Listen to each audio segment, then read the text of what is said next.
నేచర్లో అవి అలాంటి సంఘటనలు అద్భుతాలు జరుగుతూ ఉంటాయి.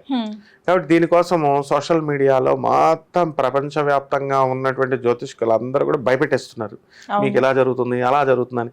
సృష్టిలో అలా జరుగుతూ ఉంటాయి. సోలార్ ఎక్లిప్సెస్ వస్తూ ఉంటాయి. ఆ తర్వాత సూర్యగ్రహణాలు, చంద్రగ్రహణాలు, తోకచుక్కలు ఏర్పడ్డాలు, రెయిన్బో ఏర్పడ్డాలు, ఇవన్నీ చాలా అందమైనటువంటివి. పాపం అందుకే గోగినేని బాబు గారు ఇలా హేతువాద సంఘాలన్నీ కూడా సైంటిస్టులు వీళ్ళంతా ఆ అందాలని ఆస్వాదించండి, భయపడద్దు అని చెప్తారు. అయితే మన వాళ్ళు మాత్రము వెలాసిటీ, ఆ సూర్యుడు తిరుగుతున్నటువంటి వెలాసిటీ ఉంటుంది కదా, వేగం. సూర్యుడు తిరుగుతున్నాడు, భూమి తిరుగుతుంది, చంద్రుడు తిరుగుతున్నాడు, అన్నీ తిరుగుతున్నారు కదా.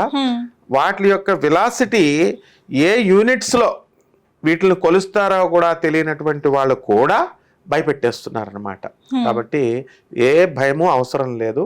ఈ షట్గ్రహ కూటమి వల్ల ఏం జరుగుతాయంటే భూకంపాలు ఎప్పుడు వస్తాయి. ఇప్పుడు మనకి అయితే ఇక్కడ విశేషించి మాదాపూర్లో, హైదరాబాద్ ఎప్పుడు వచ్చినా సరే మాదాపూర్లో, జూబ్లీ హిల్స్ లోనే వస్తాయి భూకంపాలు. ట్రెమర్స్ అంటాం, లైట్ ట్రెమర్స్. అలా ఈ భూకంపాలు అనేటటువంటిది కలకటాలో మొన్న వచ్చినాయి. అలా బంగ్లాదేశ్,